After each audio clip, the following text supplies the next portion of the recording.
Alright, what we're going to do this morning, guys, is go over some of the ins and outs on tubes. I know some of y'all know already, some of you might not.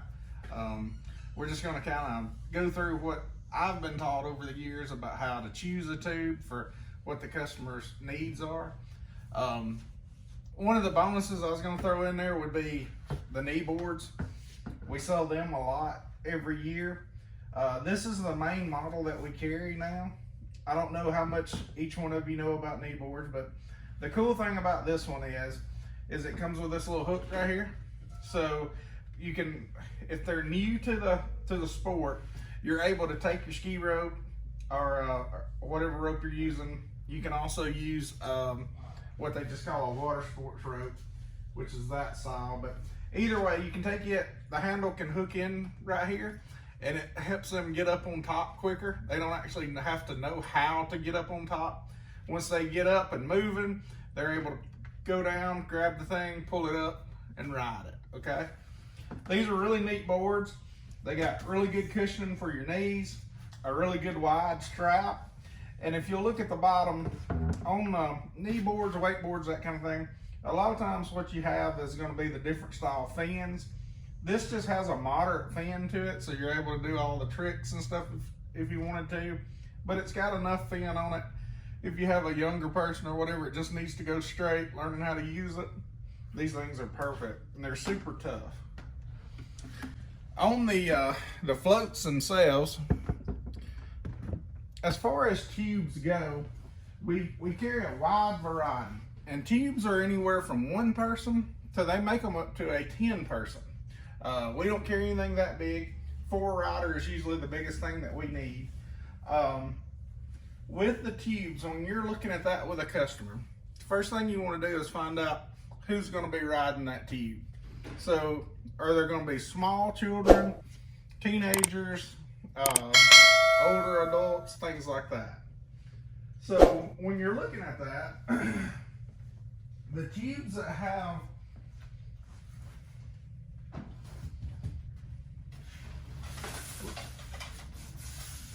already have the indentions in them, what they would call like a donut style tube or something like that. This is your best bet if they got smaller children or something like that. When they're sitting down inside this thing, it gives you that little more feel of safety. You're not going to sling them out as easy, things like that. Most of the time with younger kids, I mean, it's exciting for them if you're just straight pulling. So this is going to be your better bet. When you get into teenagers, young adults, that kind of thing, a lot of times they'll go with a flat style tube. And with them, you know, you're hanging on, you're laying across it, so they're slinging all over it. There's a ton of things that they can do on this tube, so it makes it a lot more exciting. Does that make sense? With a smaller child or an older adult, they might not want that just because you're more apt to get thrown off and that type of thing. All right, when you go from that, the other thing is the tubes like the Mabel, the Big Mabel, Super Mabel, Great Big Mabel. That has been our best selling tube in the last few years. And there's a good reason for that. With it, it's almost what we always call more like a couch style. So if you got that, if you got smaller kids, that type of thing, you can set them up in it. Basically, they're just sitting inside of a kind of a little captured area. Hold on, not gonna sling them off. So it's real safe to use. But if you also have some teenagers, you know, young adults that want something a little more exciting, you can turn the thing around. It's almost like a chariot style. You can make the thing a lot more exciting, a lot more things you can do with it. But by far, when you're looking through tubes, this thing is super versatile. People really enjoy it. If you look through some of the different styles we've got, you can also do ride-on tops, which would be like the unicorn. We've got the hot dog style. The hot dog's been out for years, but people love it. The Big Bertha has always been a great seller, especially for the younger kids, because you got a big old cavity in the center. They can sit down in, no way they're coming out of it. And then of course, the deck style, as we went over before, you can get those anywhere from a single rider up to a 4 rider. As far as things to go with the tubes, you've got all the air pumps, and we've got air pumps that we carry a couple different ways. We've got them to where we can hook straight into a 110, into a wall socket. We've also got them that'll hook into a 12 volt if you just want to use off your boat battery, that type thing. All of the airhead pumps come with all the different fittings, so you're able to air up your towable tube, you're able to air up your air mattresses, anything that you might need to do. The other cool thing about the air pumps themselves is they've got like a safety, I guess you'd say pressure release valve built in. So if you plug this thing up and walk off from it, it'll never blow your tube up. Where like with compressed air or something like that, there is a chance that you could put too much in it. Ropes themselves will be the next thing. A customer picks out what tube they want. When you go to those style tubes, we're going to look at how many riders it takes. So if we've got a single rider tube, or we've got, let's say, a 4-rider, most of the time, most of your ropes are going to be 2-rider, and you can see it very plainly on the front, and 4-rider.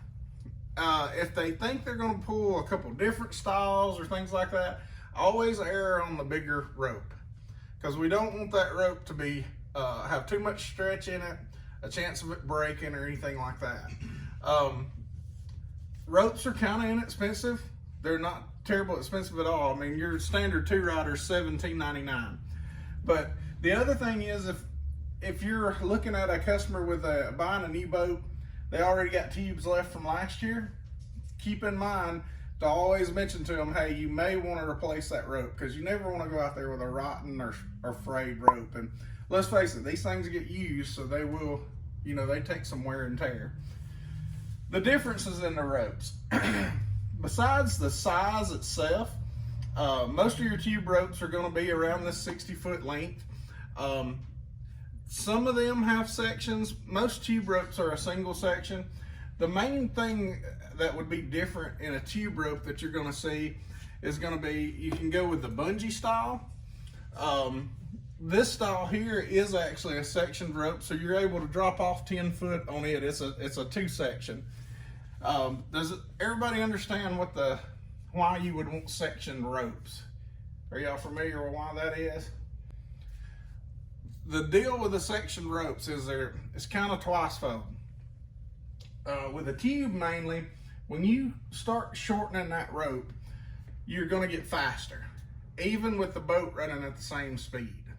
So especially, you'll see it more with skis, you'll see it more with like the wakeboards, the knee boards, things like that.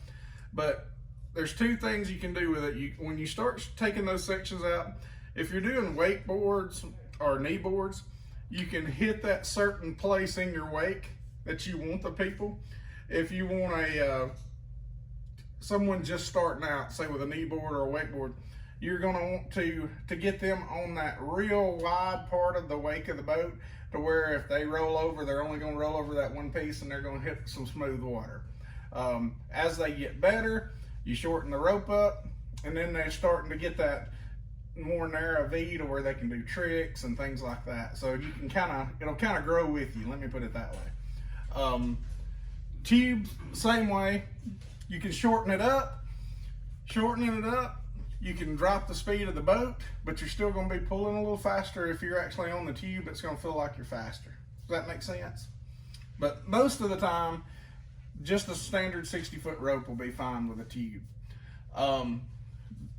The different style ropes, of course, you got your standard tube ropes, and we're going to go over with how to tie those onto the tubes.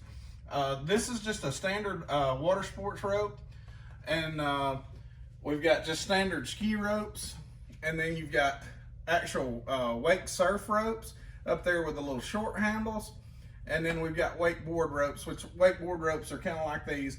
And when you look at these, what they're looking for, depending on what somebody's doing with it, if you're more apt to fall, if something is, I guess I would say more extreme, they try to keep the hole in the center smaller, to where there's no way they could get an arm in it, their head in it or something when they fell forward, okay? So that's more of a safety aspect. Another big seller for us here is like your bean and pontoons and things like that. A lot of your guys are going to go ahead and it either comes with it or they're going to add a tow bar, which a tow bar works great.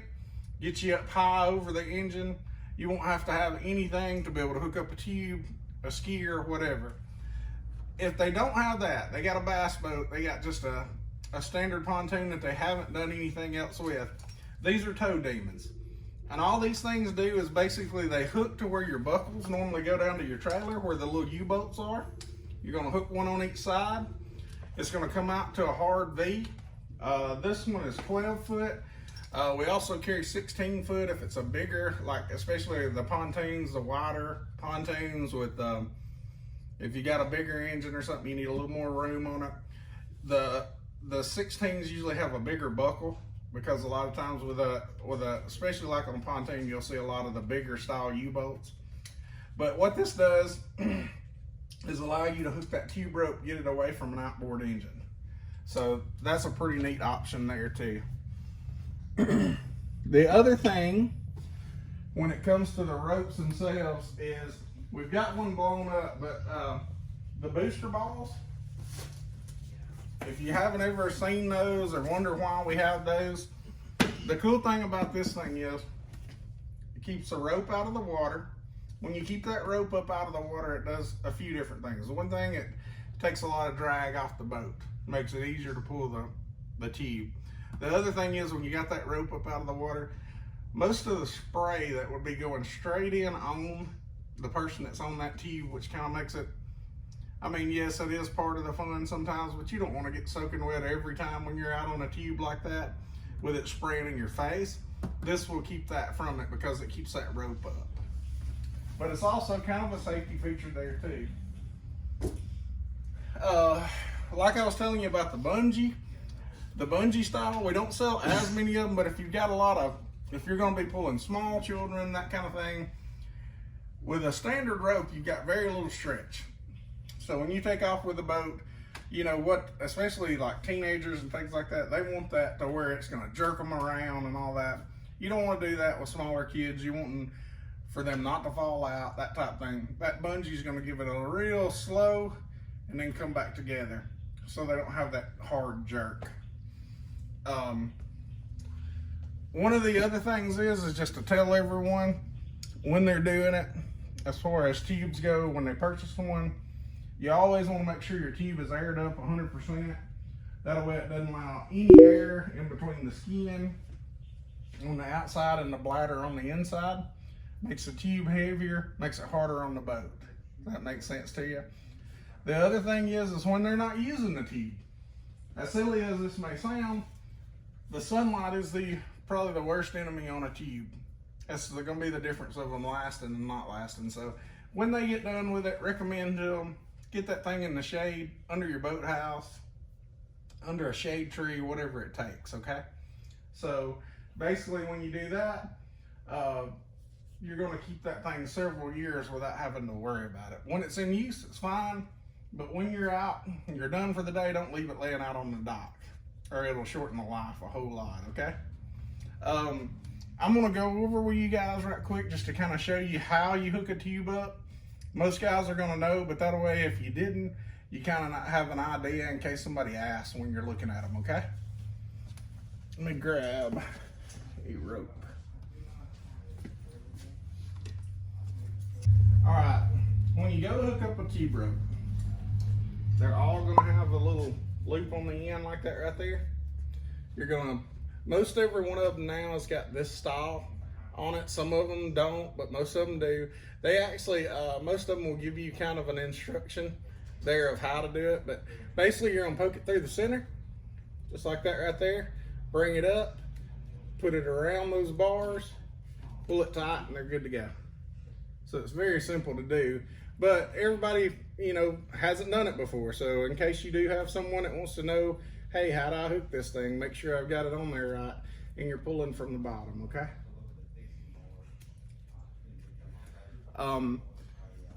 Basically that's it on the tubes.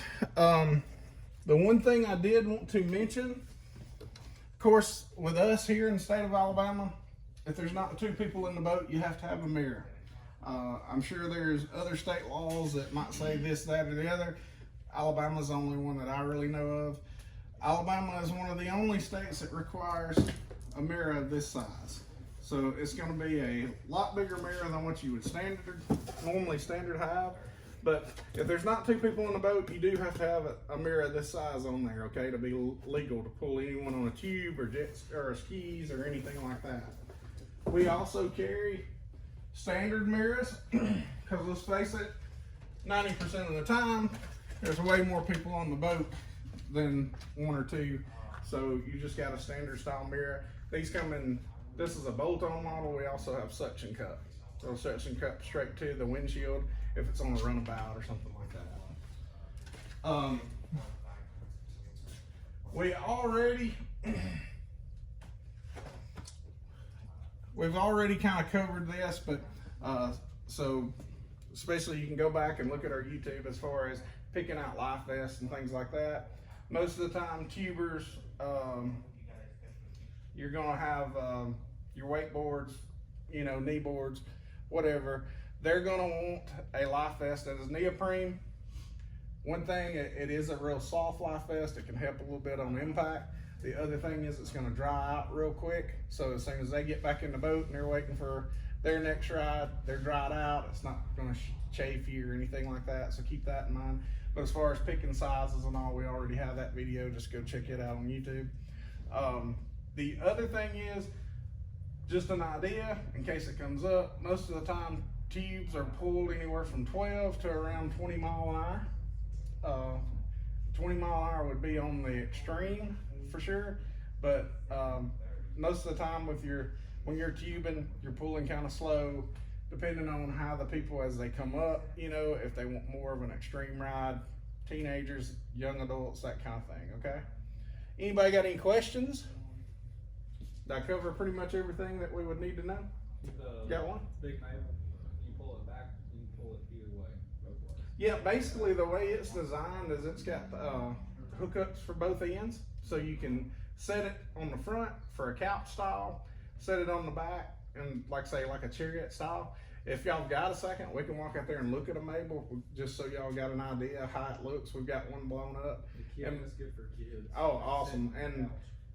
And by far, that is probably our best selling float year after year, just because it's so versatile. And the same people that's had them for 4 years or whatever, they usually come back and buy another one just like it. They might go up a size depending on if they need a little bit more room. But we'll step out, take a look at it, and kind of go over it just so you kind of got an idea with it being the most popular, and then we'll end everything. Okay. Like we were talking about, this is just the standard Big Mabel, and this is our display model. As you can see, sit in the center of it, it's basically just like a couch. You're able to tie off right here on the front. As you get going with it, they want a little more of an extreme ride, turn around, chariot style, you're gonna have another hookup right here on the back. This is a 2-rider tube, and like I said, we keep these up to 4-rider, but it's probably the most popular that we have for sure. Any questions on the Mabels? All right, guys, I appreciate y'all coming. Thank you. Thanks, man.